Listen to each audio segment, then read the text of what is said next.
ও সোনা মানিকেরা আমার, পৃথিবীর জমিনে একজন সুদখোর ছিল, তার নাম ছিল আপনার পৃথিবীর জমিনে, হে বাবাজি আমার, হাবিবে আজমি বলে একজন ব্যক্তি। পৃথিবীর জমিনে তার সুদের ব্যবসা ছিল, সুদ খেত বাবা, মানুষের কাছে অত্যাচার করতে যাইয়া, ও বাবারা বাবারা আমার সুদের টাকা দাও, যা করো তা করো, সুদ আসলটা থাক, বাঁচাটা দাও, বাঁচাটা। যুবক আমার, সোনা মানিকেরা, এই ব্যক্তি আপনার কিনা মানুষের কাছে এমন অত্যাচার করত বন্ধু, সুদের টাকার জন্য মানুষের বাড়িতে যেত, যদি না দিত তাকে অত্যাচার করত। একদিন এক বাড়িতে গিয়ে পৌঁছিয়েছে, ওই বাড়িওয়ালাতে বাবা আমার স্বামী কিন্তু বাড়িতে নাই, স্ত্রী বাড়িতে আছে, যাইয়া বলতেছেন, ও ওই গো বাড়িওয়ালা, আমার সুদের টাকা দাও। বাবাজি স্ত্রী বলছে, বাবা আপনি একটু আরাম করুন, বসুন, স্বামী তো আমার বাড়িতে নাই, দেওয়ার মতো কিছুই নাই, তাহলে কি করব বলুন, না দিলে তো আমি যাব না। আব্বা আমার তাদের বাড়িতে ছিল একটা ছাগলের মাথা, খাবার জন্য দুপুরে রান্না করবে, এখন একটা ছাগল জবাই করা মাথা ছিল। বলছি যদি আপনার দিতে হয় সুদের পরিবর্তে এই ছাগলের মাথা ছাড়া আমার বাড়ি কিছু নাই, বলে সেটাই আমাকে দাও। আব্বা আমার নিয়ে চলে গেছে বাড়িতে, যাওয়ার পরে তো আপনার বিবিকে ডাক দিয়ে বলছে, বিবি রে দেখো দেখো দেখো, আজ আমি ছাগলের মাথা নিয়ে এসেছি, জলদি করে এটাকে রান্না করবে। বিবি বলে, স্বামী আমার রুটিও নাই, লকড়িও নাই, লকড়ি এবং রুটির ব্যবস্থা করুন।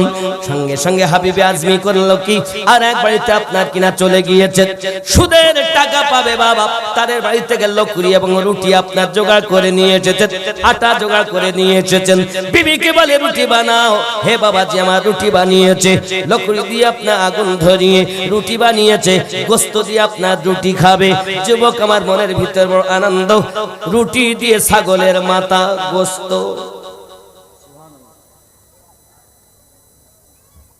বিবি কি বলছে, বিবি লিয়ায়, বিবি লিয়ে গিয়ে পৌঁছিয়েছে। আব্বাজি আমার যেই না সম্মুখে রেখেছে বাবা, সঙ্গে সঙ্গে দেখে ওই গোস্ত গুলো সব রক্তে পরিণত হয়ে গেছে। জোরে বলুন নাউজুবিল্লাহ। এ যুবকের, সুদের টাকার জিনিস, হে বাবাজি সুদের পরিবর্তে ছাগলের গোস্তের মাথা, ছাগলের মাথা এনেছে, গোস্ত করে রান্না করেছে। বাবা আমার রুটি দিয়ে আপনার খাবে বলে বড় আনন্দ, কিন্তু দেখা গেল সেটাও রক্তে পরিণত হয়ে গেল। সুদ এত বড় হারাম জিনিস, হে যুবকেরা আমার, হাবিবে আজমির মনটা পরিবর্তন হয়ে গেল। কি করতে কি করলাম আমি, আমার তো খাবার রক্ত হয়ে গেল। মন পরিবর্তন, ওখান থেকে আপনাকে রাস্তা দিয়ে রওনা দিয়েছে। হে বাবাজি আমার, সোজা হাসানবাসী হুজুরের দরবারে।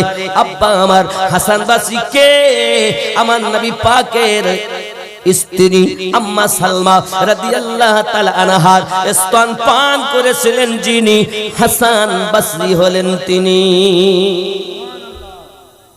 হযরতে হাসান বসরি রহমাতুল্লাহ আলাইহির দরবারে হাবিবে আজমি গিয়ে কিছু উপদেশমূলক কথা শুনলেন, মনের ভিতরে পরিবর্তন এসে গেল। আর কোনোদিন আমি সুদ খাবো না রে বাবা। রাস্তা দিয়ে আসতেছে, হে যুবকেরা আমার, হঠাৎ করে বাচ্চারা বলা কাওয়া করছে, সরে যাও। কেন? হাবিবে আজমি আসতেছে বড় সুদখোর, এর পায়ের ধুলো যদি আমাদের গায়ে লাগে তো আমরাও নাপাক হয়ে যাব। হাবিবে আজমি মনটা বড় খারাপ। ওরে আমার জামান যুবক সোনা মানিকেরা, বাড়িতে যখন রুটি খাওয়ার জন্য বসেছিল, দরজায় একটা ফকির এসে আওয়াজ দিয়েছিল, আমি বড় ক্ষুধার্ত, আমাকে খেতে দাও। হাবিবে আজমি বলেছিল, খেতে দেওয়া হবে না, এখানে কিছু পাবে না, চলে যাও। নিজেরা খেতে গিয়ে রক্তে পরিণত হয়ে গিয়েছিল। যুবকরা আমার, হাবিবে আজমি বিবিকে যাইয়া বলছে, বিবি রে আজ থেকে আমি আর সুদ খাবো না। আমি হাসানবাসী হুজুরের দরবারে অনেক উপদেশমূলক কথা শুনলাম, বিবি আজ থেকে আমি সুদ থেকে তওবা করে দিলাম। হুজুর নিজের স্ত্রীকে ডাক দিয়েছেন, স্ত্রী বলো না এখন উপায় কি হবে। বাবা আমার ওখান থেকে চললেন সোজা আপনার দরিয়ায় ফেরাতের নিকটে ছোট্ট একটা ঘর বানিয়েছেন। ঘর বানানোর পরে সারাদিন ওখানে আল্লাহ আল্লাহ করেন। দিনের বেলা কখনো হাসান বাসির দরবারে সারা রাত ধরে ইবাদত বন্দেগী করেন। স্ত্রী ডাক দিয়ে বলে, আমার স্বামী বাড়িতে কোনো খাবার নাই।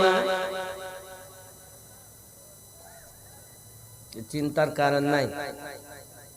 আমি এমন মালিকের কাজ করি, তিনি বলেছেন 2-1 দিন অপেক্ষা করতে দিবে, কারণ এই অল্প দিনে তিনি খুব বড় মালিক, কিন্তু অল্প দিনে তার কাছে চাওয়া যায় না, আমার লজ্জা লাগে। তো বলেছে 2-10 দিন পরে 10 দিনের বেতন একসঙ্গে দেবে। বিবি আমাদের ঘরের হলে কি বলতো, খাবার দিতে পারো না, থাকবো না তোমার বাড়ি, তোমার জানা দরকার তাড়াতাড়ি। আমরা ভান্ডারে পাই 1000 কড়ি। কত পায়? কত পায়? 1000। স্বামীর নাই এখন দরকার নেই, নেই স্বামীর এখন দরকার। যদি কিছু না হয় মাসে মাসে টাকা ঢুকবে, খাবো। আপনাদের দিকে বিড়ি বাঁধা আছে নাই? সেন্টার কতটা কাজ করে জানেন? হাত চলে, মুখ চলে, চোখ চলে, কান চলে, কে কোন দিকে যাচ্ছে দেখে। শুটিং শাটিং ফিটিং, কাঁধে মেরেছে সিফটি পেনার হুকিং, ঘাড়ে ঝুলিয়েছে ধেনাচিকে একটি ব্যাগ। চেঙ্গা ডাঙার যুবক ছেলে ঘুরে ঘুরে আমার দিকে দেখ। লাম খালি মিম খালি নুনের পেটে 1 নোক্তা, উরমা ফাঁকা নিমতলা খালি কপালেতে 1 নোক্তা। এ কি বড় বিহায়া, এই মায়ের পেটে কখনো আমার রাসূলে পাকের দিওয়ানা জন্ম নিতে পারে না, গস পাকের মাস্তানা জন্ম নিতে পারে না, হযরতে খাজা মাইনুদ্দিন চিশতি আজমেরীর মাস্তানা জন্ম নিতে পারে না। আব্বা আমার সন্তান ভালো হওয়ার পিছনে মায়ের 3 রকম হক আমার নবী বলেছেন। মায়ের দায়িত্ব বেশি, মা যদি হয় খারাপ ফল হবে খারাপ। আমাদের মায়েরা পেটে সন্তান গেলে বেশি করে সিরিয়াল দেখে, আল্লাহর কোরআন খোলে না। এখানকার মায়েরা ভালো, এরা সিরিয়াল একদম দেখে না, এরা মোটে দেখে। ও আমার মা খালা করোনা ঝালা পালা। যারা হবে নবীর দিওয়ানি তারা আল্লাহর ইবাদত করবেন রাত ভর, আল্লাহর কোরআন তেলাওয়াত করা কখনো ভুলবেন নি। আর আমার মায়েরা এত সুন্দর, এখন দেখা যায় সিরিয়াল দেখতেছে, সিরিয়াল রাতের বেলা বিছানায় শুয়ে দেখতে দেখতে মোবাইলটা পড়ে গেছে।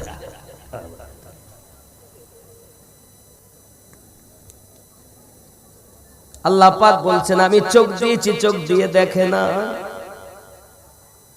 আমি আল্লাহ কান দিয়েছি, কান দিয়ে শোনে না। আমি আল্লাহ দিল দিয়েছি, দিল দিয়ে ভাবে না। করে আমার জওয়ান যুবকেরা, আল্লাহ পাক তাদের কি বলেছেন, উলাইকা কাল আনআম, তারা হলো চতুষ্পদ জন্তু। শুধু মানুষের গায়ের চামড়া হলে মানুষ হয় না রে, এই ভিতরটা যার মানুষ হয়ে গেছে সেই হলো প্রকৃত মানুষ। হে যুবক, আমাকে আমিরউদ্দিন বলে আপনারা চিনেছে। সুদূর 24 পরগনা হাসনাবাদ থানা থেকে অতি কষ্ট করে আপনাদের মাঝে আসতেছি। ওরে আমার যুবকেরা, মানুষ তাহলে কে হবে? আমিনউদ্দিন, আমিনউদ্দিন। এই 2টি হাত, 2টি চোখ, 2টি কান, মাথা, পেট, পিঠ। হে বাবা, আমিনউদ্দিন কই? ওরে মানুষ, আমার হুজুর ওয়াহাবি বলে, মানুষ যেদিন মানুষ হবে সেদিন মানুষ আল্লাহ পাবে রে, নইলে পশু হয়ে মারা যাবে। ইহা কোরআনে শোনা যায়, আমি তুমি দাও গো পরিচয়। ওরে ওলি মানে আল্লাহর বন্ধু, পার হবে সে ভব সিন্ধুরে। কভু নয় সে নিরানিন্দু, নিরাপদে যাবে চলে। কোরআন পাকে বলে, আল্লাহুম্মা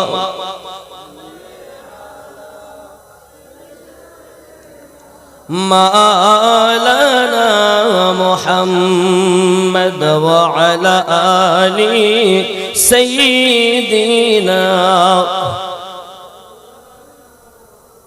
তুমি নিজেকে গোলাম বানিয়ে নাও। কলব, রুহু, সির, খফি, আকফা, পাঁচটি লতিফাকে জিন্দা করে নাও বাবা। তোমার ভিতরে কলব দিয়েছে আল্লাহ, হৃদপিণ্ড দিয়েছে, দিলটা দিয়ে তুমি চিন্তা ভাবনা করো। আল্লাহ পাক বলেন লাহুম কুলুবুল্লাহু লা ইয়াফকাহুনা বিহা। আমি আল্লাহ অন্তর দিয়েছি, অন্তর দিয়ে চিন্তা ভাবনা করে না। হে যুবকেরা, পৃথিবীর জমিনে যদি আপনি আমি একবার চিন্তা ভাবনা না করি, সব কিন্তু বেকার হয়ে যাবে। কল বাম স্তনের 2 আঙ্গুল নিচে, রুহু ডান স্তনের 2 আঙ্গুল নিচে। হে যুবক আমার, মানুষের ভিতরে রোগ, এই রোগ থেকে নিজেকে মুক্ত করতে হবে। যেদিন আপনি আমি রোগ থেকে নিজেকে মুক্ত বানাতে পারবো, ওই দিন আমি আল্লাহ ওয়ালা হব। আচ্ছা, আমাদের মধ্যে রোগ আছে, অন্তরের রোগ, জ্বর, আমাশা, সর্দি, পেট ব্যথা, ডেলিভারি কেস, এসব রোগ তো বলে। আচ্ছা, আল্লাহ পাক আল্লাহ তাআলা 14টা রোগের কথা বলেছেন। কলবের রোগ বলবো আপনাদের কাছে, 14টা রোগ। খেয়াল করেন, 14টা রোগের কথা আল্লাহ কোরআন শরীফে জানিয়েছেন। হে যুবক, 1 নাম্বার কলবে মারিদ, অর্থাৎ রুগ্ন অন্তর। সূরা তওবা আয়াত নাম্বার 125 আছে এই কলবের রোগ, 1 নাম্বার রোগ। 14টা রোগ শুনে যান। অনেক ওয়াজ শুনছেন, ইউটিউব খুললে অভাব নাই, তবে রোগগুলো থেকে আগে নিজেকে বাঁচান। 1 নাম্বার রোগ কলবের, সেই কলবের নাম হলো কলবে মারিদ, অর্থাৎ রুগ্ন অন্তর। সূরা তওবা আয়াত নাম্বার 25-এ আল্লাহ এই রোগের কথা উল্লেখ করেছেন। 2 নাম্বার কলবে মাখতুম, অর্থাৎ মোহর মারা অন্তর। সূরা আল বাকারা আয়াত নাম্বার 7, খাতামাল্লাহু আলা কুলুবিহিম। এই 2 নাম্বার এ রোগ, কলবের রোগ। 3 নাম্বার কলবে গাফেল, অর্থাৎ গাফেল অন্তর। সূরা আল আরাফ আয়াত নাম্বার 179, যে কথা লাহুম কুলুবুল্লাহু লা ইয়াফকাহুনা বিহা, এটা একটা রোগ। 4 নাম্বার কলবে সালিম, অর্থাৎ পরিশুদ্ধ অন্তর। সূরা শুরা আয়াত নাম্বার 88। 5 নাম্বার কলবে মুতমাইন্না, অর্থাৎ শান্তিপূর্ণ অন্তর। সূরা ফজর আয়াত নাম্বার 27। বাবজি 6 নাম্বার কলবে মুনীর, অর্থাৎ বিনতি অন্তর। সূরা কাফ আয়াত নাম্বার 33 ও 34। 7 নাম্বার কলবে জায়েগ, অর্থাৎ বক্র অন্তর। সূরা আল ইমরান আয়াত নাম্বার 8। 8 নাম্বার কলবে আমা, অর্থাৎ অন্ধ অন্তর। সূরা হজ আয়াত নাম্বার 46। 9 নাম্বার, এগুলো রোগ কলবের। বহু ওয়াজ শুনছেন, এই ওয়াজ শুনেছেন? এই ওয়াজ নাই এখন, এটা ফজিলতের ওয়াজ। ডান পা দিয়ে মসজিদে গেলে এতরা নেকি, হাগা পাদা মোতার দোয়া পড়লে এতরা নেকি। হাগা পাদা মোতার দোয়া পড়ি হবে কি যদি ভেতরে রোগী থাকে? যুবক ভালো করে শোনো, আমারে কেউ সইতে পারে না, মানে আমার বন্ধুর থেকে দুশমন বেশি।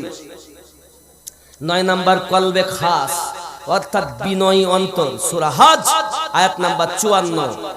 10 নাম্বার কলবে কাসি, অর্থাৎ কঠিন অন্তর। সূরা আনআম আয়াত নাম্বার 43। 11 নাম্বার কলবে মুকাফফাল, অর্থাৎ তালা লাগানো অন্তর। সূরা মুহাম্মদ আয়াত নাম্বার 24।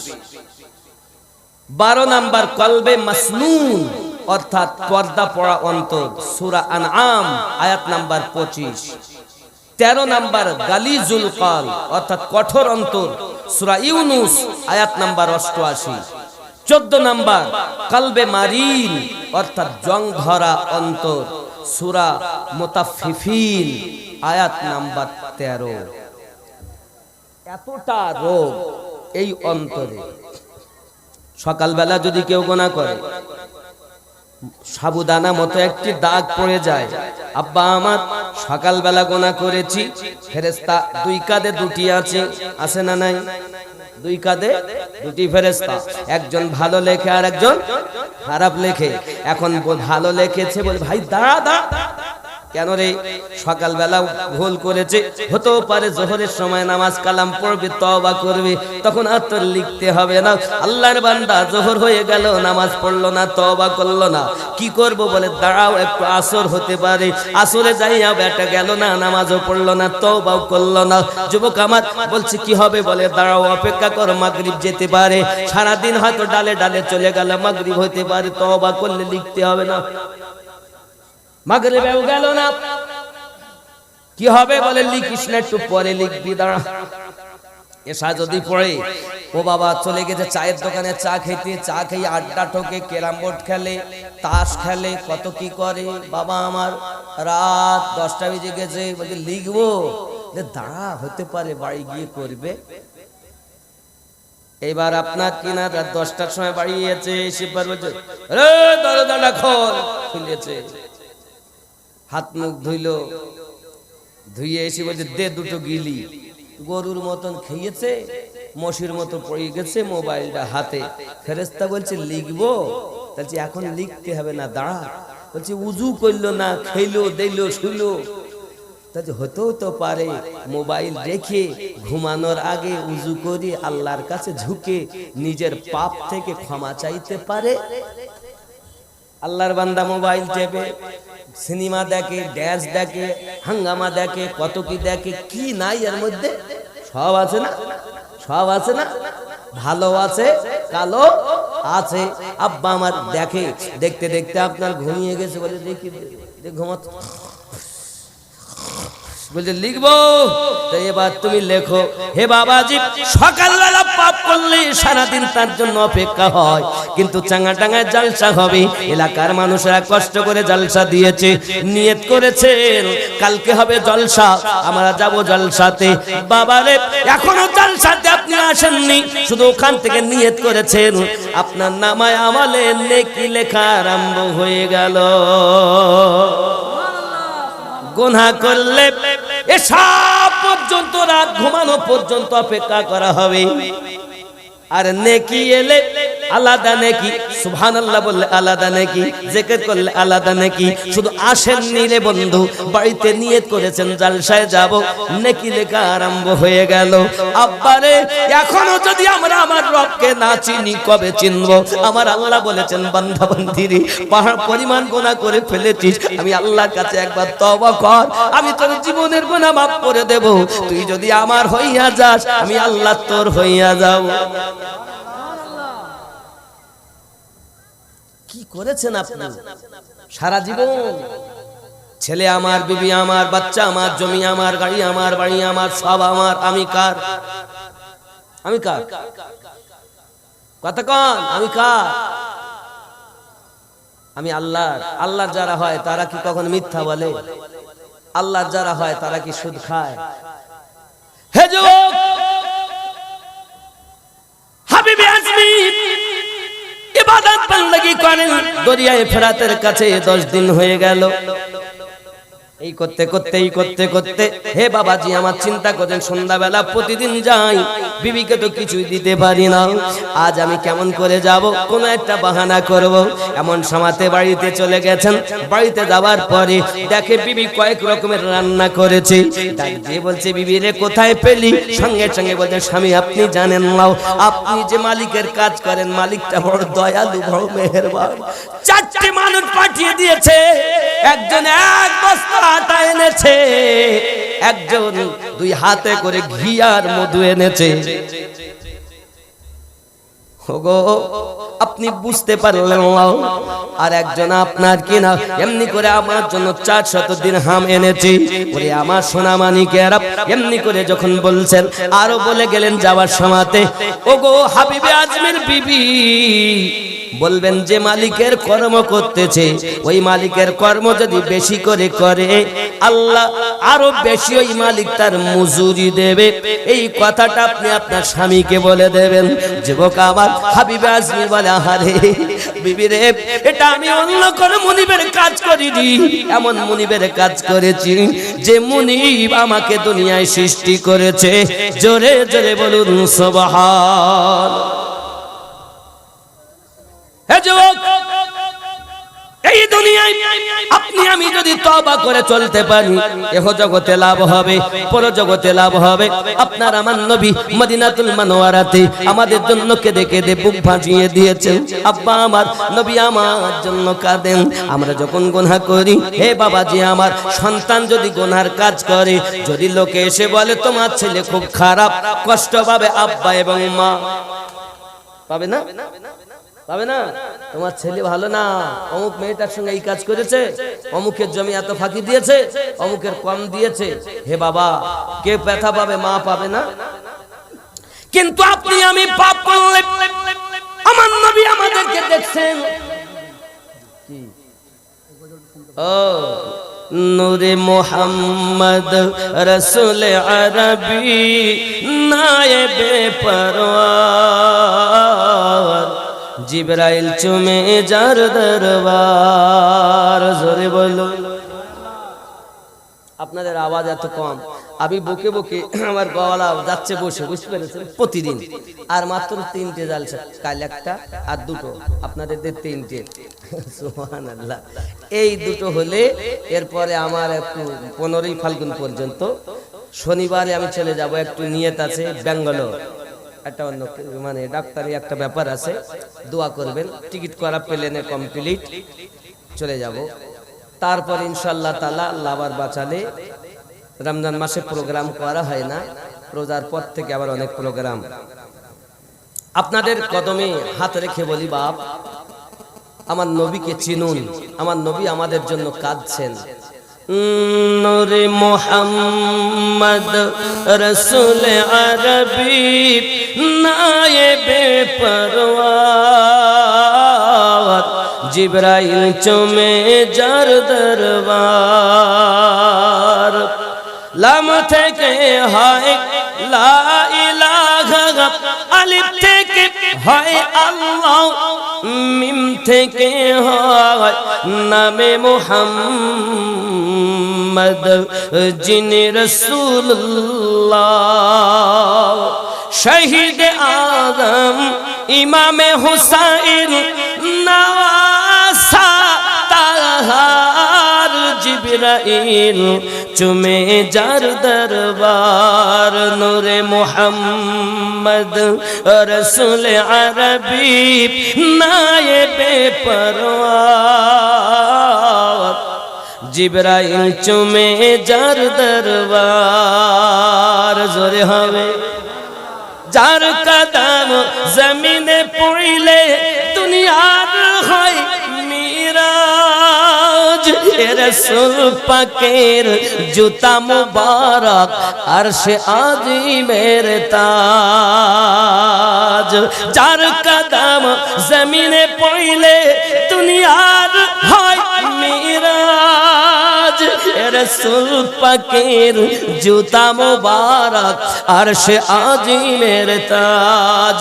সেই নবীর রওজা দেখিলে হবে জান্নাতের হকদার, জিবরাইল চুমে যার দরবার। নূরে মুহাম্মদ রসুল আরবি নায়েবে পরওয়ার, জিবরাইল চুমে যার দরবার।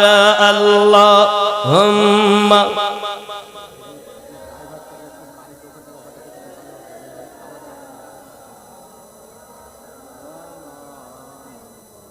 وعلى آل سيدنا। আব্বাজি আমার সোনা মানিক, খেয়াল করুন, আমার গাড়ি যেখানে আছে, মোহাম্মদ আমিরুল, তুমি গাড়িটাকে সরিয়ে রাখো, কমিটির মানুষদের একটু অসুবিধা হচ্ছে, গাড়িটা সরিয়ে একটু দূরের দিকে রাখো। হয়তো ওরা ওখানেই আছে, পাশেই তো থাকবে। হ্যাঁ, ওটা একটু সরিয়ে নিলে সুবিধা হয়। আর হয়তো অনেকে মনে করছেন খাওয়াবো, আমি বলবো আমি একটার ভিতরেই দোয়া খায়ের করে দেবো, বুঝতে পেরেছেন? এজন্য আমি চাইবো যে আমি নামার পরই, নইলে মেহফিল ভেঙে গেলে অসুবিধা। কথা বুঝতে পেরেছেন? এজন্য অবশ্যই খেতে হবে। খাওয়ার আয়োজন কতটা 14 মন মনে হয় গোস্ত, খাওয়ার আইটেম খুব সুন্দর ইনশাআল্লাহ। আমিও খাইনি, আপনারা চিন্তা করেন আমি হয়তো গিলেটাই এসেছি, না আমিও খাইনি, চিন্তা নাই আপনার। আমি শুধু চা খেয়েছি, আমি নাস্তাও করি, চা নাস্তা বলতে চা। কথা বুঝতে পেরেছেন? চিন্তা নেই। আমি যদি না খেয়ে বসে আল্লাহ আল্লাহ রসুলের কথা শোনাতে পারি, বলি আল্লাহর কথা শোনাতে পারি, আপনারা আর 1 ঘন্টা বসে থাকতে পারবেন না। 1 ঘন্টা পর সকল খেয়ে যাবে। রাজি আছেন? রাজি আছেন? জোরে বলুন সুবহানাল্লাহ, আরো জোরে বলুন সুবহানাল্লাহ। আব্বা আমাদের জন্য কাঁদছেন। আজ যদি আমরা ওই নবীকে প্রেম করি তাহলে আমাদের জন্য লাভ। নবী কি করেন? নবীকে যদি কেউ বলে আমাদের মতো মানুষ, বুঝতে হবে তার মাথায় ওই পোকা লেগেছে। যেমন আপনি কারেন্টের তার এক টুকরো কেটে এনে বাড়িতে কাপড় মেলছেন, এখন সেও তামার, আবার আপনার বাড়ির পাশ দিয়ে বিদ্যুৎ গিয়েছে যে তারে, সেও তামার। এখন দুটো বলছে আরে তুই যা আমি তা।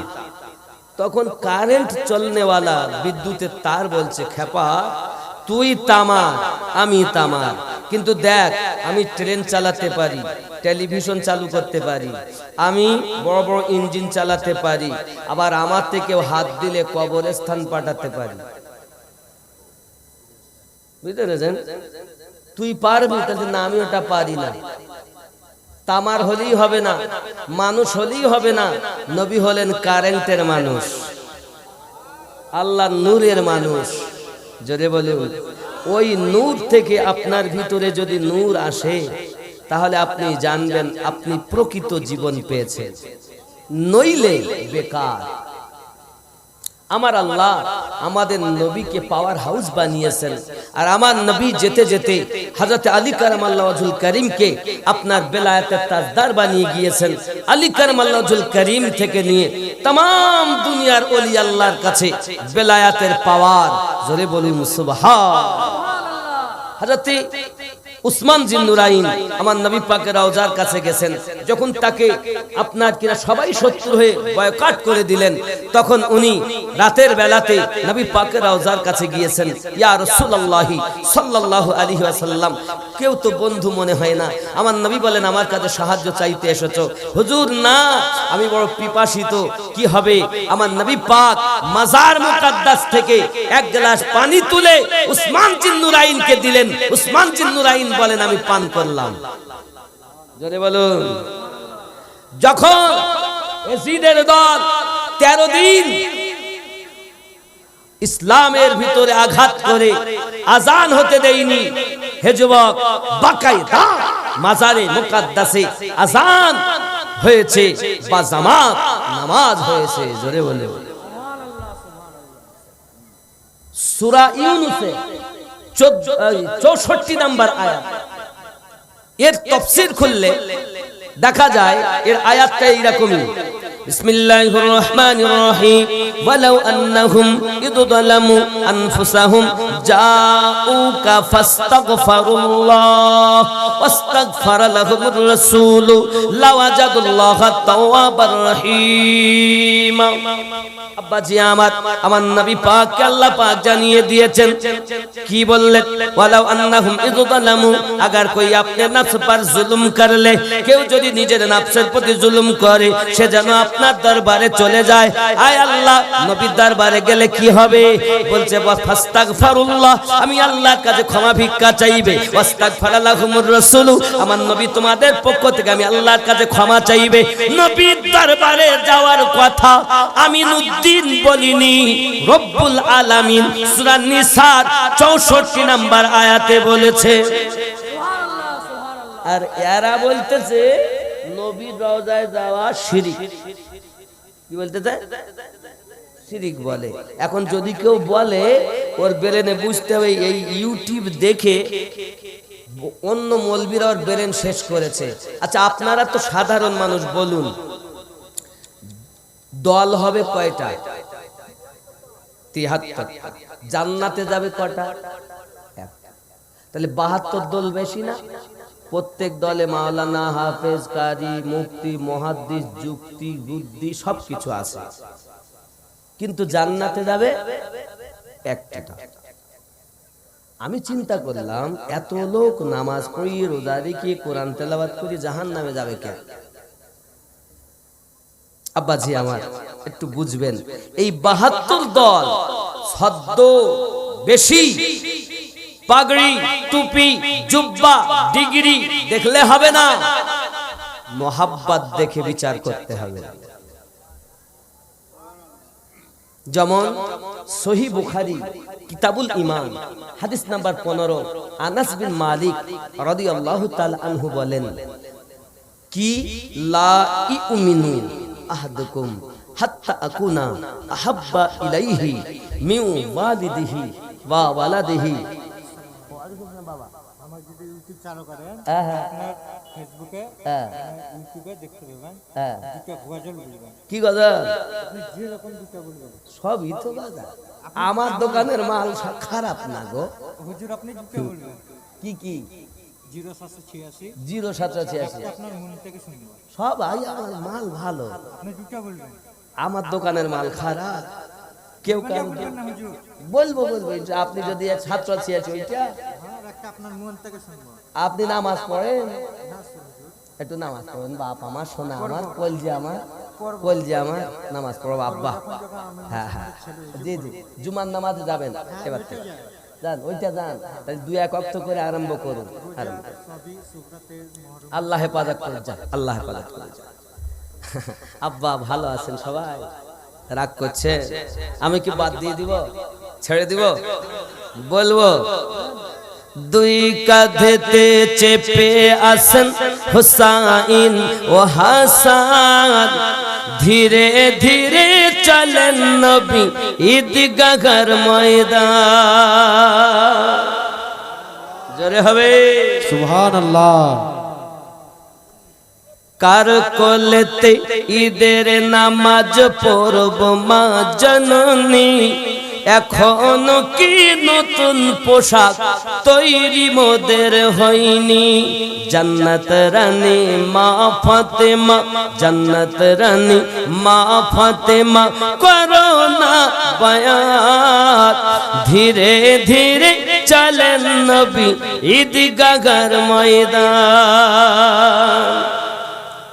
পিতা আমার শেরে খোদা, মাতা জান্নাত রানী, নানা আমার কমলিওয়ালা মক্কি মাদানী।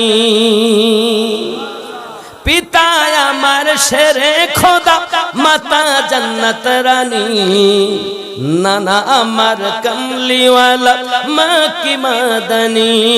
লুটবে কেমনে শান এ জিদ মারাত, ধীরে ধীরে চলেন নবী ঈদগাহর ময়দান। জোরে হবে। কম্পিটিশন চলছে ভাইজান, হাতে লেখা লেখি, কাহার লেখা ভালো মা বলো না দেখি। তারিখে যার ঘোষণা, তারিখে যার বর্ণনা, দুইজনের সমান, ধীরে ধীরে চলেন নবী ঈদগাহর ময়দান। জোরে বলো। কোথায় যাবে? নবীর দরবারে। যাওয়ার পরে কি করবে? ফাস্তাগফিরুল্লাহ, আমি আল্লাহর কাছে ক্ষমা ভিক্ষা চাইবে। ওয়াস্তাগফারা লাহুমুর রাসূলু, আর নবী তাদের পক্ষ থেকে আল্লাহর কাছে সুপারিশ করবেন। লাওয়াজাদুল্লাহ তাওয়াবার রহিমা, আমি আল্লাহ তাদের তওবা কবুল করব, রহমত বর্ষণ করতে থাকব। জোরে বলুন। ঘরের কথা নয় রে বাবা, আল্লাহ কোরআন মাজিদের কথা আল্লাহ পাক ওয়াজ করে করে বলেছেন। তাহলে নবী পাকের দরবারে যাওয়া শিরক নয়, বরং আল্লাহর আদেশ। যুবকরা, এটাকেই বলা হয় সুন্নিদের আকীদা। নবীর দরবারে যাও, নবীর দরবারে যাও, কারণ যে নবী আপনার আমার জন্য এখনো পর্যন্ত কান্না করতেছেন। মদিনার একজন ব্যক্তি নিজেকে অত্যাচারী মনে করে, জালিম মনে করে আয়াতে কারিমা তেলাওয়াত করে মদিনাতে চলে এসেছেন। সাহাবিয়া রাসূলদের জিজ্ঞাসা করেন, ওগো আল্লাহর নবী কোথায় আছেন বলুন। সঙ্গে সঙ্গে কান্না শুরু করে দিয়েছেন। ভাইজান কাঁদেন কেন? আপনি কি জানেন না কয়েকদিন হয়ে গেল প্রিয় নবী আমাদেরকে এতিম বানাইয়া দুনিয়া থেকে বিদায় নিয়েছেন, দুনিয়া থেকে চলে গেছেন, আমাদেরকে এতিম করে গেছেন। হে ভাইজান কি বলতেছেন? জি হ্যাঁ, সত্য কথা বলি। ওই যে আমার নবীর মাজার, আমার নবীর রওজা, যদি তুমি মনে করো আমার নবীর রওজাতে চলে যাও। আব্বাজি আমার সোনা মানিকেরা, রওজায় যাওয়া যদি শিরক হতো, বেদাত হতো, সাহাবায়ে কেরাম কখনো রওজায় যাওয়ার কথা বলতেন না। আমার নবী পাকের রওজার কাছে নিজে চলে গেলেন, যাওয়ার পরে রোনাজারি শুরু করে দিয়েছেন। তেরি কদমোं में आना मेरा काम था, मेरी बिगड़ी बनाना तेरा काम है। মাজার ভিতর থেকে আওয়াজ আসছে, কদ গুফিরিল্লাহ, যাও তোমার ক্ষমা হয়ে গেল। আমার নবী মাজার থেকে বলেন, মেরি কদমোं में आना तेरा काम था, तुझे बख्शवाना मेरा काम है। इंतकाल করার পরও আপনার আমার নবী সব উম্মতের গুনাহ maaf করিয়ে নেন, জাহান্নামীকে জান্নাতি বানান। এটা সূরা নিসা আয়াত নাম্বার 64 তাফসীরের আমি আপনাদের কাছে তুলে ধরেছি। মিশকাত শরীফে হাদিস বর্ণনা, কদ গুফিরিল্লাহ, আমার নবী মাজার থেকে বলেন তোমার ক্ষমা হয়ে গেল। ওই নবীওয়ালা যারা তারাও পারে ইন্তেকালের পরও আপনার কিনা অনেক কিছু করে দিতে পারেন। বলে আমার সোনা মানিকেরা, আমরা যে মুযহাব মানি এই মুযহাবের নাম হলো হানাফি মুযহাব। কি মুযহাব? কি নাম? হানাফি মুযহাবের ইমামের নাম নোমান ইবনে সাবিত রাদিয়াল্লাহু তাআলা আনহু। নাম কি? নোমান বিন সাবিত। মুখস্থ রাখবেন, নোমান বিন সাবিত। তিনি রমজান মাসে 61 বার কোরআন খতম করতেন। কয়বার? কয়বার? আর আমরা মোটে একবার করতে চাই না। যদি বলেন হুজুর কেমনে, হিসাব করে বলা হয়েছে উনি আপনার কিনা সকাল বেলা এক খতম, সারা দিন এক খতম করতেন। আব্বা আমার এমনি করে এক পায়ে দাঁড়িয়ে দাঁড়িয়ে, ডান পায়ে দাঁড়িয়ে 15 পারা, বাম পায়ে দাঁড়িয়ে 15 পারা, দৈনন্দিন 2 খতম করে কোরআন তেলাওয়াত করতেন। 30 দিনে 60 খতম হতো। 20 রাকাত তারাবির নামাজ পড়তেন। 20 রাকাতে এক মাসে 1 খতম করতেন। মোট 61 বার কোরআন খতম করতেন। ইমামে আজমের পা গুলো ফুলে মোটা হয়ে গেছে। আল্লাহর দরবারে হাত তুলে বলছেন, মালিক আমি ইমামে আজমকে যদি মানুষ না বানায়া গাছের পাতা বানাইয়া দিতে, জীব জানোয়ারেরা খেয়ে নিত, কিয়ামতের দিন হিসাব দিতে হতো না। হে যুবক, যে ইমামের মাসলা আমরা মানি, তিনি যদি এমন ব্যক্তি হয়, এ বাবা আমরা তো সুদের টাকা খাই। ইমামে আজম কেমন ছিলেন? কাপড়ের ব্যবসাদার ছিলেন। একদিন কর্মচারীকে বলছে, বাবা জি হুজুর, তুমি এক কাজ করো, কাপড়গুলো হিসাব করো আর টাকাগুলো ক্যাশ বাক্সে হিসাব করো, আমি একটু দাওয়াতে যাচ্ছি, একটু পরে আসবো। তো জেনে রাখো, 2টি কাপড়ে এক জায়গায় করে 2 জায়গায় একটু সুতো কাটা, মানে একটু মোটা মতো হয় না কাপড়, দেখবেন কাপড় আছে এক জায়গায় একটু মোটা হয়ে আছে, ওটাকে কি বলে? বিধা। বিধা আছে বাপ। বিধা মানে বোঝেন তো? বিধা মানে বোঝেন? ওই বিধিয়া আছে বা 5 টাকা করে 10 টাকা কম দামে বেচবে। ঠিক আছে হুজুর যান। হুজুর চলে গেলেন। এ বেটা দোকানে ভিড় হয়েছে, বিক্রি করে দিয়েছে, কাপড় বিক্রি হয়ে গেল মোটামুটি। উনি যখন এসেছেন দোকানে, এসে ক্যাশ বাক্সের টাকা আর কাপড় হিসাব করে দেখছেন 10 টাকা বেশি হচ্ছে। আবার গুনেছেন 10 টাকা বেশি। বাবা কর্মচারী রে, একটু আয়না রে বাপ, একটু গুন তো বাপ কত টাকা। গুনে দেখে 10 টাকা বেশি। বাবা কি ব্যাপার, টাকা বেশি হয় কেন? হুজুর আমার মনে পড়েছে আপনি যে বলেছিলেন না 5 টাকা করে 10 টাকা কম দামে দুটি কাপড় বিধা থাকার কারণে কম দামে বিক্রি করতে, ওটা আমার আর মনে ছিল না হুজুর, আমি ভালো কাপড়ের দামে ওটাও বেচে দিয়েছি। ইমামে আজম বলেন, বাবা রে কি সর্বনাশ করেছো বাবা, কি ক্ষতি করেছো বাবা, তুমি যার কাছে কাপড় বেচেছো তাকে কি তুমি চিনতে পারবে? হুজুর সম্ভব নয়, কার কাছে বেচে দিয়েছি, তবে বাবা তুমি কি টাকা চিনতে পারবে? না হুজুর তাও সম্ভব না। ক্যাশবাক্সের টাকা হিসাব করে দেখো, ক্যাশবাক্সের টাকা হিসাব করে দেখা গেল 40,000-এর মতো দিরহাম আছে। ইমামে আজম বলেন, বাবা 5 টাকা করে 10 টাকা বেশি থাকার কারণে এই 40,000 দিরহাম আমি ইমামে আজমের জন্য হালাল হবে না। ওরে বাবা এই টাকাগুলোকে গরিবের মাঝে সাদকা করে দাও। তার মজাবের লোক হইয়ে পেট ভরে সুদ খাচ্ছে আর বলছে আমি জান্নাতে যাব, মামুর বাড়ি যাবে, জানো জান্নাত মামুর বাড়ি।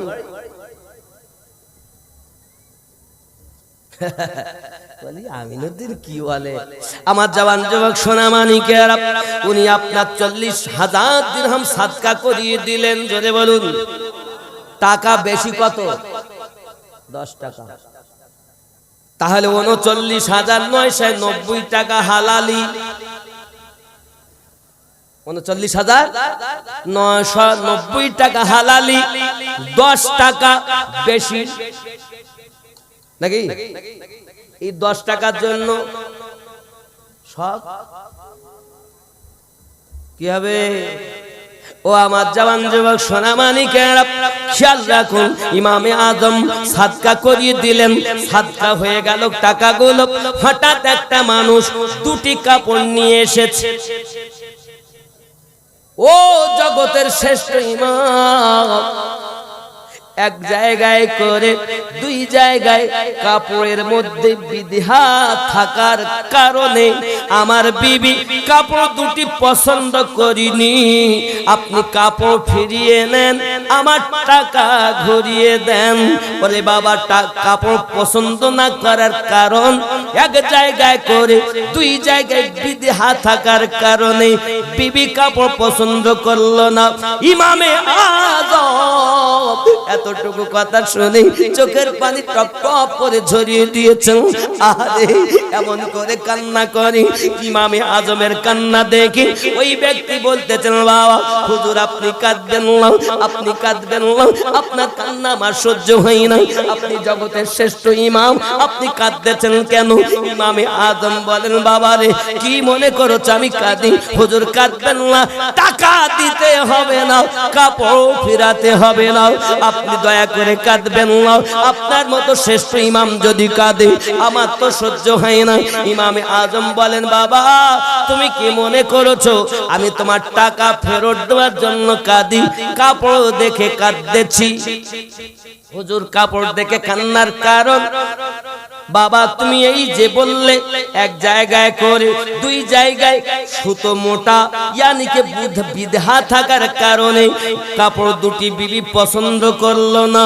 কাল কিয়ামতের দিন আমার আল্লাহ যদি আমাকে বলেন, ইমামে আজম তোর আমল নামার ভিতরে অনেক জায়গায় বিধা রয়ে গেছে, ওরে বাবা আমি তোর কাপড় ফেরত নেওয়ার জন্য কাঁদি না। আল্লাহ যদি আমার আমল নামাতে বিধা পেয়ে আমাকে একবার বলে দেয়, ইমামে আজম তোর আমল নামার ভিতরে অনেক জায়গায় বিধা পাওয়া গেছে, এই দুঃখে কাঁদি বেশি।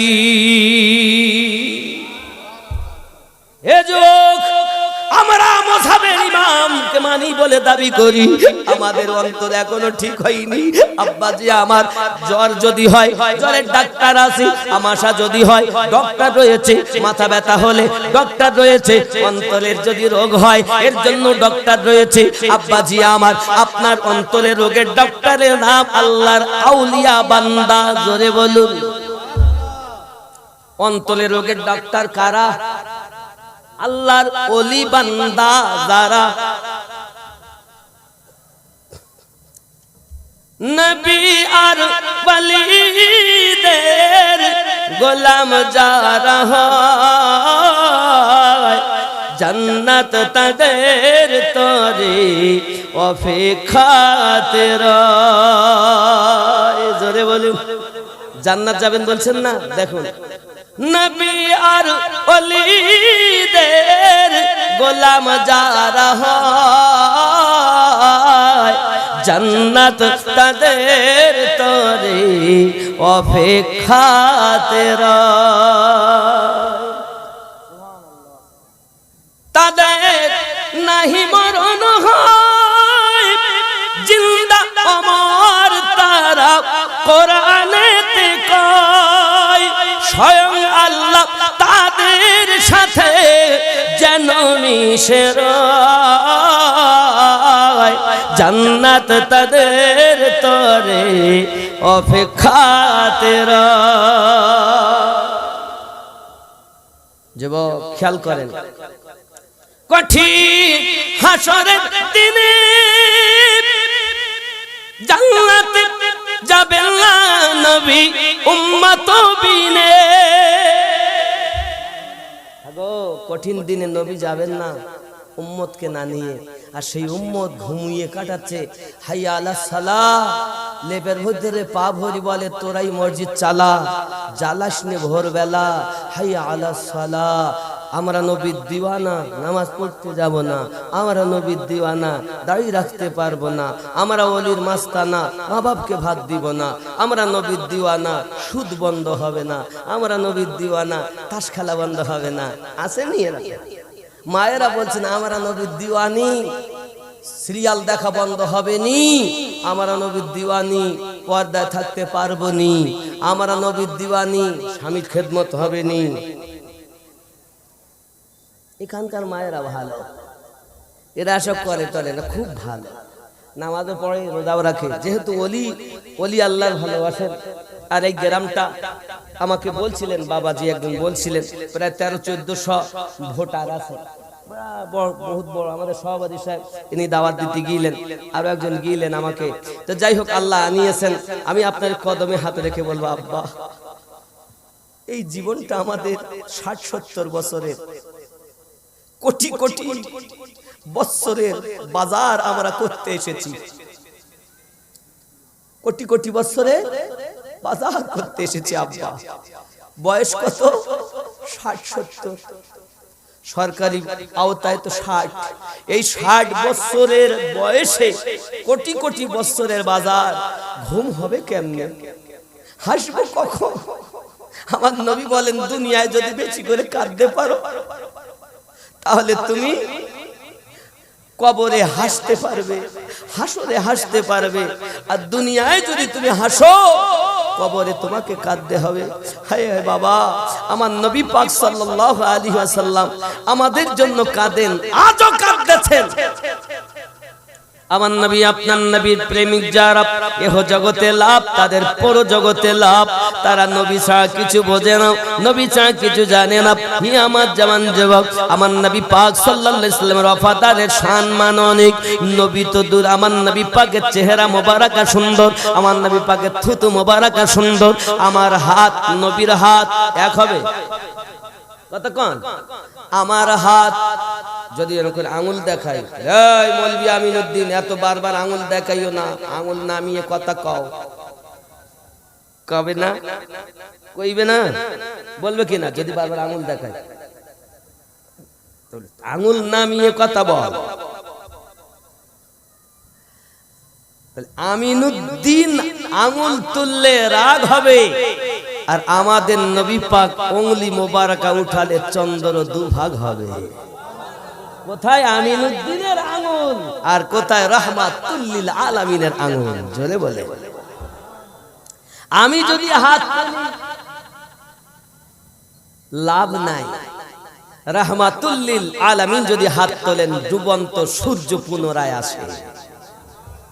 আমি যদি থুতু দেই কেউ খাবে না।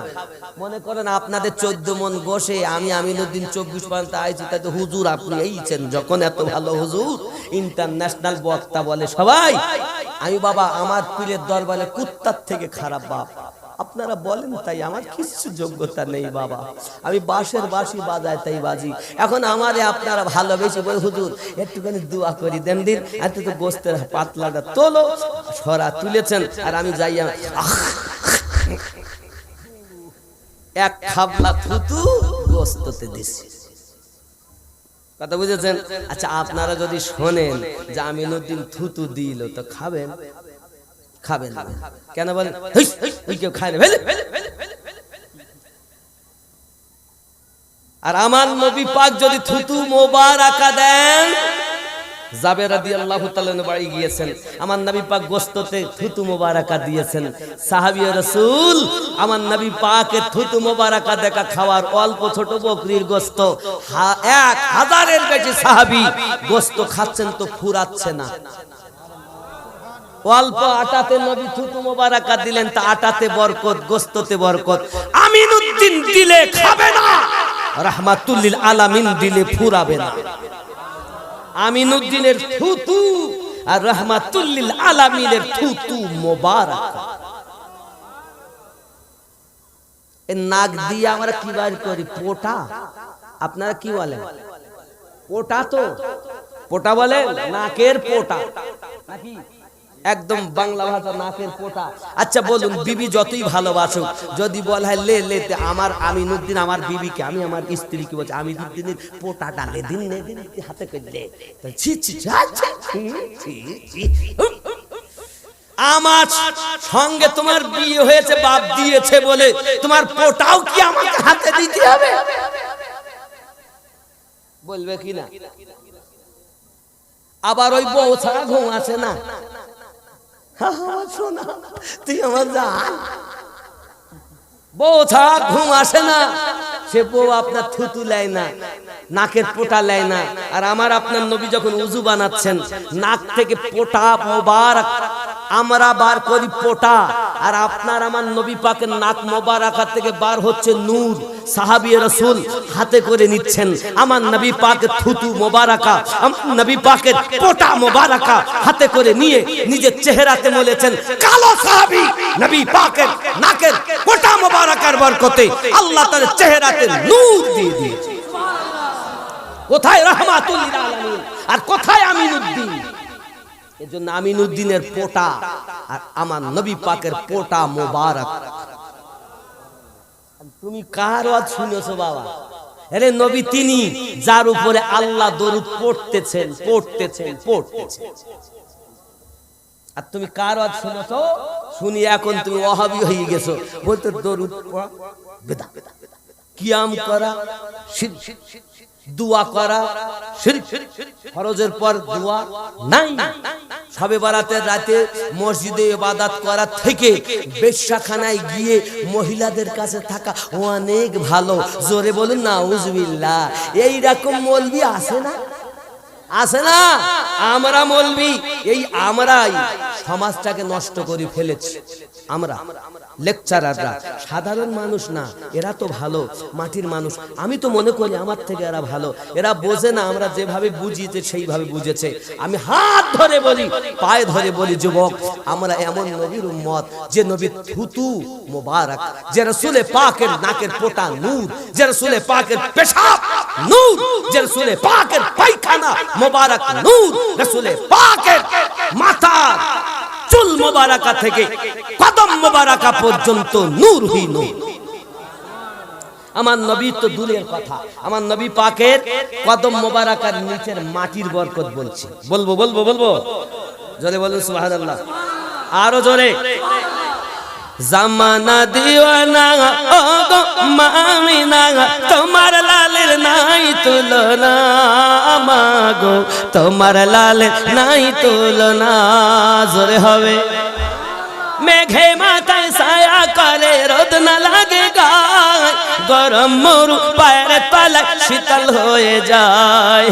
নুরা নিপদনে হাওয়া চলে সনসনে, খেজুর পাতায় হিলায় সব ডানা, মাগো তোমার লালের নাই তুলনা জামা না দিওয়ানা ও গো মামিনা তোমার লালের নাই তুলনা মাগো তোমার লালের নাই তুলনা জোরে বলো মোদের নবীর জন্ম হলো যেদিন মক্কায় শুকনো গাছে ফুল ফুটিল মরু সাগরায় মাথা নত করে আল্লাহর দরবারে উম্মতের জানাই শুভ কামনা মাগো তোমার লালে নাই তুলনা জামা না দিওয়ানা ও গো মামিনা তোমার লালে নাই তুলনা মাগো তোমার লালে নাই তুলনা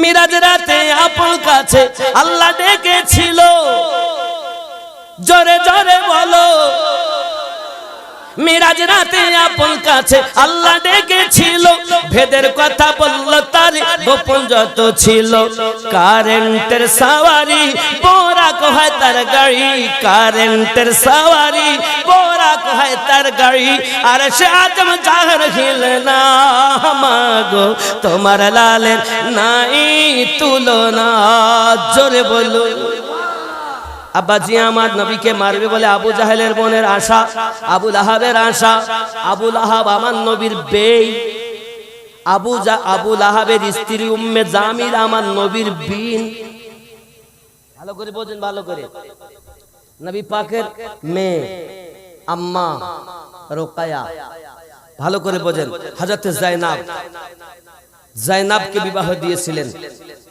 আবু লাহাবের ছেলের সাথে উতবা আর উতাইবা হে যুবক এমন সময়তে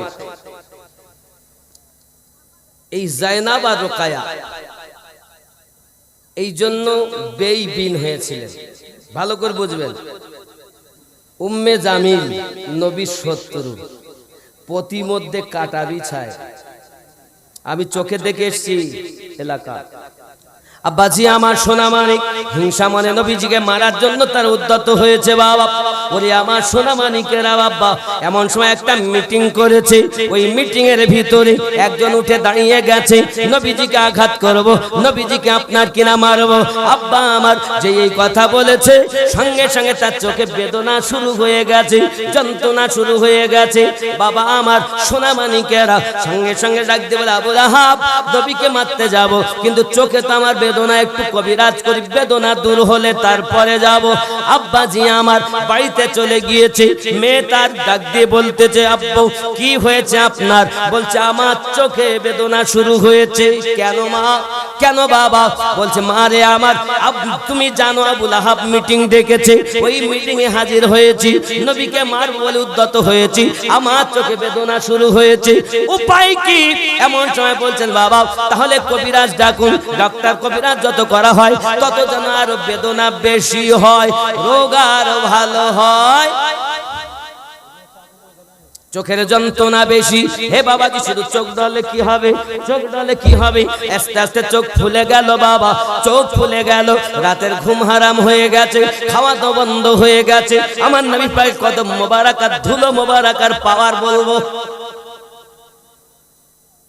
আমিনুদ্দিন তো দূরের কথা রাহমাতুল লিল আলামিনের পাওয়ার দেখো আমিনুদ্দিন তো আমার নবী তো দূরের কথা নবীওয়ালা আল্লাহর ওলিদের দরবারের কুত্তার সমাতুল্য আমি হতে পারিনি রে বন্ধু হে যুবকেরা চেষ্টা করি ওলি আল্লাহর গোলামিতে যদি আমার জীবন যায় একবার যদি ওলি আল্লাহ আমাকে কবুল করে আমার গোলাম এটাই আমার জীবনের শ্রেষ্ঠ পাওনা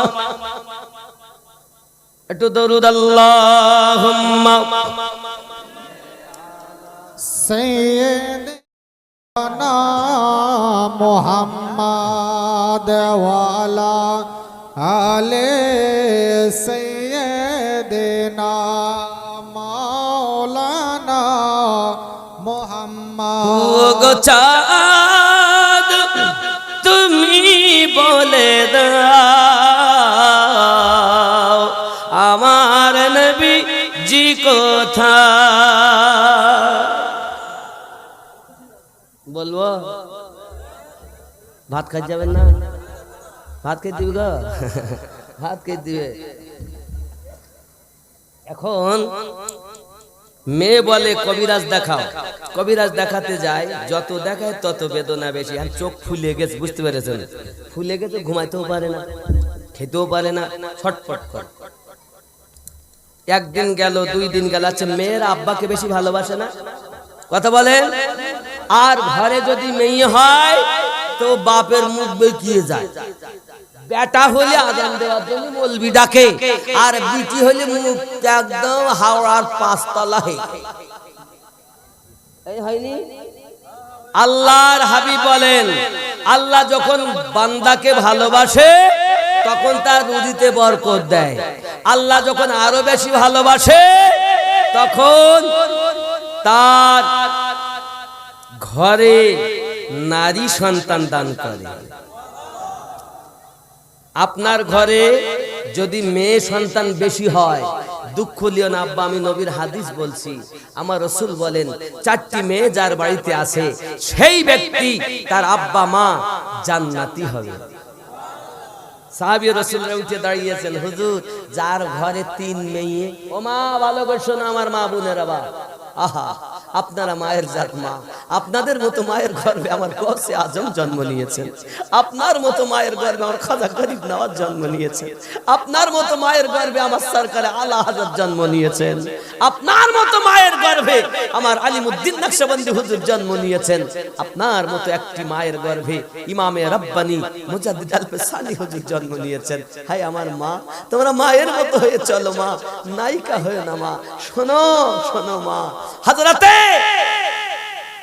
রাসূল করিম রউফুর রহিম সাল্লাল্লাহু আলাইহি ওয়াসাল্লাম বলেন, যার ঘরে 3 মেয়ে তাদেরকে যদি সুখভাবে বিবাহ শাদী দেয় তার আব্বা মাও জান্নাতি। আবার একজন সাহাবী উঠে দাঁড়িয়েছেন, ইয়া রাসূলুল্লাহ হুজুর দয়া করে বলুন, যার ঘরে 2 মেয়ে, হায় হায় প্রশ্ন কেমন দেখেন, নবী পাক বলছেন যার ঘরে 2 মেয়ে তার বাপ মা জান্নাতি। আবার একজন উঠে দাঁড়িয়েছেন, হুজুর যার ঘরে 1 মেয়ে, আমার নবী বলেন যার ঘরে 1 মেয়ে তার বাপ মাও জান্নাতি। আবার একজন উঠে দাঁড়িয়েছেন, ইয়া রাসূলুল্লাহ হুজুর যার ঘরে নেই মেয়ে, কোনো বিটি নাই, হুজুর তার কি হবে? আমার রাসূল বলেন বিটি নাই, কিন্তু আল্লাহর কাছে বলে আল্লাহ একটা বিটি দিলে ভালো হতো, আল্লাহ বিটি দিলে ভালো হতো, আমি তাকে মা বলে ডাকতাম, আমারও তো শখ আছে একটা জামাই বাড়ি যাব, আল্লাহ একটা বিটি দিও, কিন্তু বেটাই হয়, বিটি নাই, বিটি নাই, শুধু বেটা। আল্লাহ পাকের নবী বলেন শুধু বিটি হয়নি, বেটা হয়েছে, কিন্তু বিটির আশা তার অন্তরে আছে, কাল হাসরের মাঠে আমি নবী তার হাত ধরে জান্নাতে নেব। নারী এত বরকতময়, সুবহানাল্লাহ বলুন। এখন মেয়েরা তো বাপকে বেশি ভালোবাসে, স্বামী দেখবেন যদি স্বামী স্ত্রীকে ধরে মারে, এই তুমি মারো মারো, কিন্তু আমার আব্বা মা তুলে যেন গালি দিও না, বলে না? আপনারা স্ত্রীকে মারেন নি? মারেন, খবরদার মারবেন না, ভালোবাসবেন। আবার অনেকে আছে স্ত্রী বাদ দিয়ে কট লাইনে সম্পর্ক করে, এখানকার ছেলেরা করে টরে না, কথা বুঝতে পেরেছেন? অনেক সময় দেখবেন স্বামীর সঙ্গে কথা নাই, মিল নাই, তো বিছানা তো এক চকিতে এক খাটে, তো স্বামী একদিক, এ উত্তর দিক আর ও দক্ষিণ দিক, উত্তর দক্ষিণ, এটা পশ্চিম, তো এটা পশ্চিম, নামাজ জানো পড়লাম ওখান থেকে এই দিক ফিরে, তাহলে এটা পশ্চিম, তাহলে উত্তর দক্ষিণে আছে, মাঝখানে ইবলিস ঢুকে বলতে দেয় তোর স্বামী এত তেরেঙ্গা খায় জানিস, তোর স্বামীর থেকে খালাতো ভাই দেখতে খুব ভালো, আর স্বামীর মনে কেউ তোর বিবি চলে ওয়াসল জিনিস, তোর থেকে তোর মামা তো বোন কত সুন্দর দেখতে বল, ওর থেকে তুই যেখানে কাজ করিস সেই ঘরের মেয়েটা কত সুন্দর বল। এখন স্বামী কড লাইনে ভালোবাসা করে, বিবি কড লাইনে সম্পর্ক করে, কেন? মাঝখানে সুযোগ পেয়েছে ইবলিস। আল্লাহ রাসূল বলেন স্ত্রী মাথা চুলে মাথা দিয়ে ঘুমাবে, দুইজনা এত মোহাব্বত করে ঘুমাবে, মাঝখানে যেন বর্ডার রাখবে না, বর্ডার রাখলে ইবলিস ঢুকে মনে ধোকা দেবে, আর তোমাকে আর ভালো না হবে, যে খালাতো ভাইকে ডিম সিদ্ধ করে খাওয়াবে, আর সাদ্দামের বাপ কচু পাবে। এখানকার মায়েরা ভালো। আজকে ওর যেহেতু জালসা, তাহলে আজ খালাতো ভাই, মামাতো ভাই, জামাই, বিটি, বেই, বিন, অভাব নাই। কত ডিম দিল খালাতো ভাইকে, কিন্তু সাদ্দামের আব্বা একটা ডিম পেল না। যদি কারো নাম হয় রাগ করো না, জানো যে আমারই বললো মৌলবি, আমি না মা, এটাকে উপমা দিয়ে বললাম, জননী রাগ করো না। মায়েরা বাপকে কতটা ভালোবাসে দেখেন, মেয়েরা কত ভালোবাসে। আব্বু আপনার অপরাধ কি? বলে রসুলকে মারতে যাচ্ছিলাম। ঠিক আছে, বাপকে রেখে সোজা চলে গেছে। আমার নবী পাকের দরবারে যাই, আসসালাতু ওয়াসসালামু আলাইকা ইয়া রাসূলুল্লাহ, আসসালাতু ওয়াসসালামু আলাইকা ইয়া নবী আল্লাহ। হুজুর আমি আপনার দরবারে হাজিরি দিয়েছি শুধু একটি মাত্র কারণ, আমার পিতা আপনাকে মারার জন্য উদ্যত হয়েছে, তার চোখে বেদনা শুরু হয়েছে। ডাক্তার কবিরাজ যত দেখায় তত যেন আরো রোগটা বেশি হয়, যন্ত্রণা বেশি হয়। আজ 3 দিন হয়ে গেল আমার আব্বা খাওয়া দাওয়া করে না, আমার আব্বা ঘুমাতে পারে না। দয়া করে আমার আব্বার একটু কোনো ব্যবস্থা করুন। আপনার আমার নবী সাল্লাল্লাহু আলাইহি ওয়াসাল্লাম নিজের কদম মোবারকার এক টুকরা মাটি উঠিয়ে ওই মেয়েটাকে দিয়ে বললেন, যা মা বাড়ি যা, আর এই মাটিগুলো নিয়ে তোর আব্বার চোখে বুলিয়ে নিবি। এবার মেয়েটা তো বাড়ি গেছে, গিয়াটা ন্যাকড়াতে করে ওগুলো বাঁধা। এখন নিয়ে আব্বা কই, আব্বা আমি ডাক্তারের কাছে গেলাম, একটু ওষুধ নিয়ে এসেছি। কই মা কই, দে কত ওষুধ দিলাম, কোনো কাজ হয়নি। এখন ওই ধুলাবালিগুলো, ওই ধুলাগুলো নিয়ে আমার বাপের চোখে এমন করে বুলিয়ে দিয়েছে। আর যেই বুলিয়েছে আর ফোলা কমিয়ে গেছে, যন্ত্রণা ভালো হয়ে গেছে, চোখ চকচক করছে। সঙ্গে সঙ্গে মা এটা কোন ডাক্তারের ওষুধ মা? এক কুলিতি কাজ। এক কুলিতি কাজ মানে বোঝেন? দেখেন, শুধু বলে স্বামী ধরি ধরি মারে, তো হুজুর একটা তাবিজ করি দেন, দিন মোটে কাজ হয় না, তাবিজ করে দেন, স্বামী ধরি মারে। তাহলে ঠিক আছে, একটা তাবিজ করে দিয়ে, শোনো এই পানি পড়িয়ে দিচ্ছি 1 গ্লাস, এটা নিয়ে যাবা, নিয়ে বাড়ি, তোমার স্বামী তো নাঙ্গল চড়ছে মাঠে খাটে, বাড়ি আসে এসে মারে, তো গরু ঠ্যাঙানো লাঠি দিয়ে মারে। বাড়িতে গিয়ে সমস্ত কাজ করবা, চারা কাটবে, ঘর গহিল গোছাবা, ঘর বাড়ি গোছাবা, একটা গামছা আর লুঙ্গি আর তেলের বোতল রেখে তুমি 1 কুলি পানি নিয়ে দরজার কাছে দাঁড়াবা।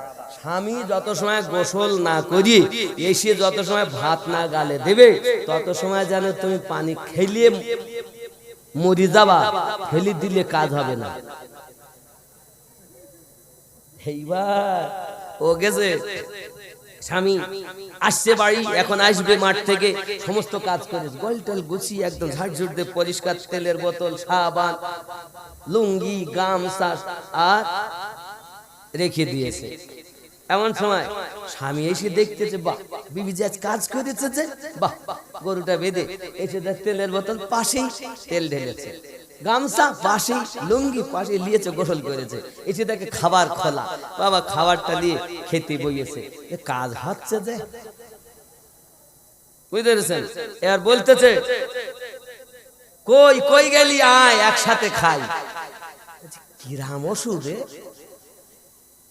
এক কুলিতি কাজ।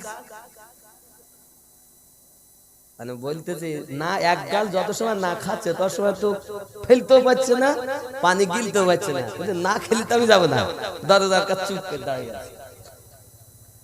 এবার বাড়ি চলে গেছে মৌলবি সরকার, হুজুর কি পানি পড়াও? কেন? তো তোমার থুতনি পড়া। যেমন কত তালা পড়ে ফেলেছি, কিচ্ছু হয়। আর এক কুলিতি কাজ, মা ওরা তোমার থুতনি পড়া।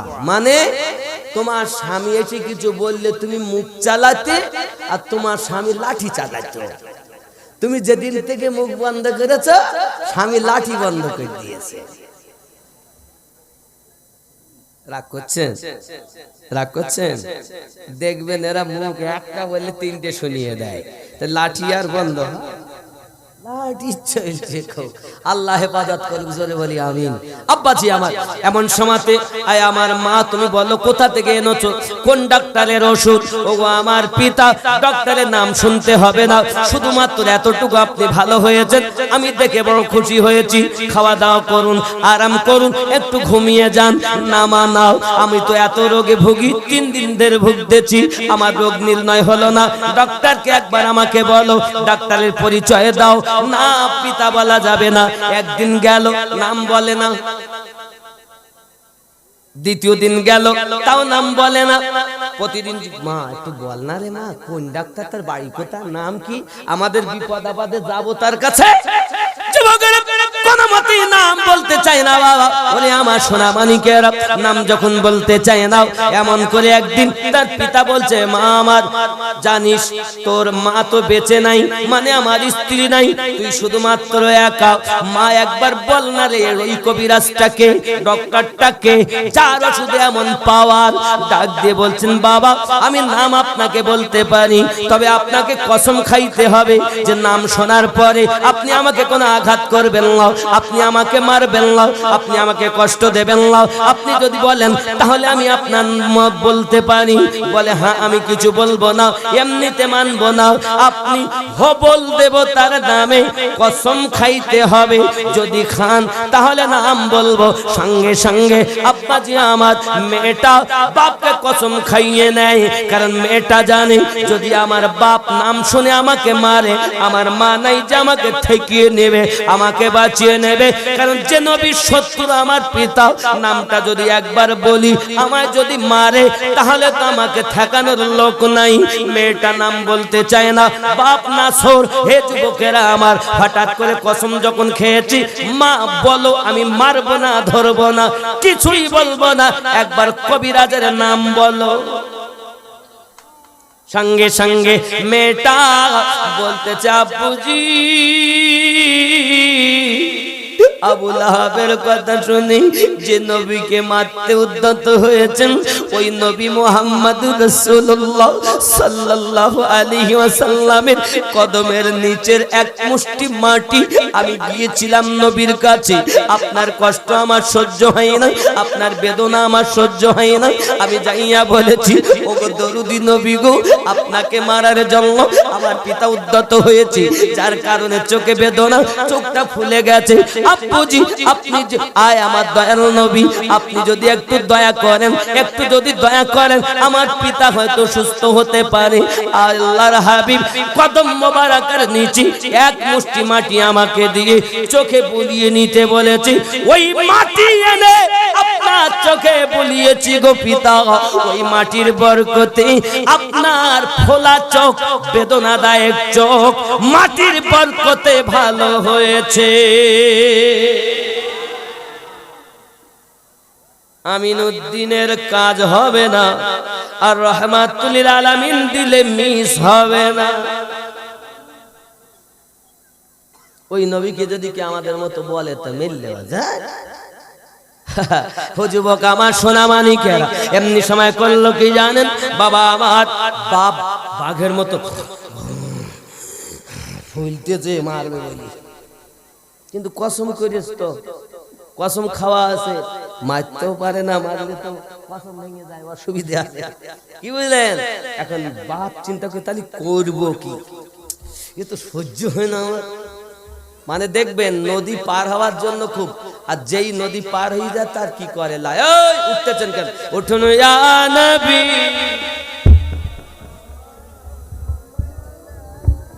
আমি বুঝতে পেরেছি ওরা এরকমই করে, লাস্টে বললেও হুজুর আর বাড়ি যাবে। মোহাব্বতে ইয়া নবী সালাম আলাইকা ইয়া রাসূল, ইয়া হাবিব সালাম আলাইকা সালাওয়াত ইয়া রাসূলুল্লাহ, উম্মতের দরদি নবীজি আমার, তুমি যে ঘুমাও না রাতে দেখা দাও আশিকদের সাথে ডেকে নাও তোমার রওজাতে দরুদ সালাম দিতে আ নবী এ রাসূল সালাম ইয়া হাবিব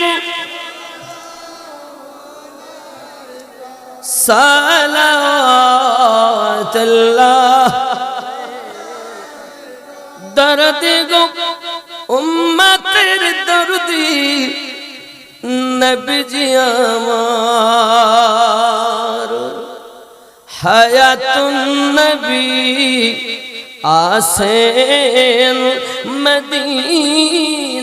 মদিনায় কত আশিক রাসূল রওজায় আসে যায় সদামন আছে বেকুল হায় আমরা যে কবে যাব মদিনায়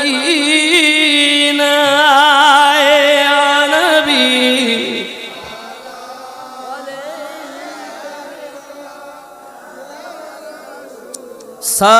সালামুন আলা ইয়া হাবিব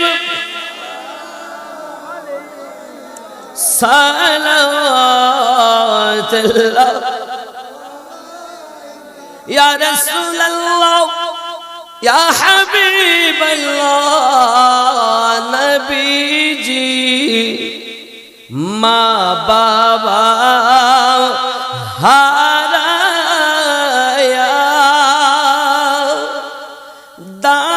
দাঁড়াইলেন তায়েফে যায়া তায়েফের দুষ্টু ছেলেরা পাথর মারে পাগল বলিয়া নবী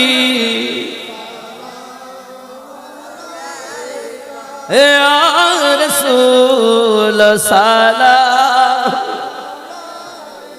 ইয়া হাবিব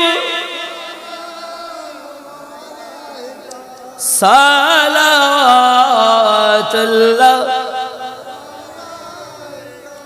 মদিনা মনের বাসনা ওই মদিনা প্রাণের যাতনা ওই মদিনা দুঃখে সান্তনা প্রেমিকদের সুখের ঠিকানা নবী ইয়া রাসূল সালাম ইয়া হাবিব সালাম সালাওয়াতুল্লাহি الصلاة والسلام عليك يا رسول الله الصلاة والسلام عليك يا نبي الله الصلاة والسلام عليك يا حبيب الله وعلى آلك سيدي يا رسول الله بلغ الأولى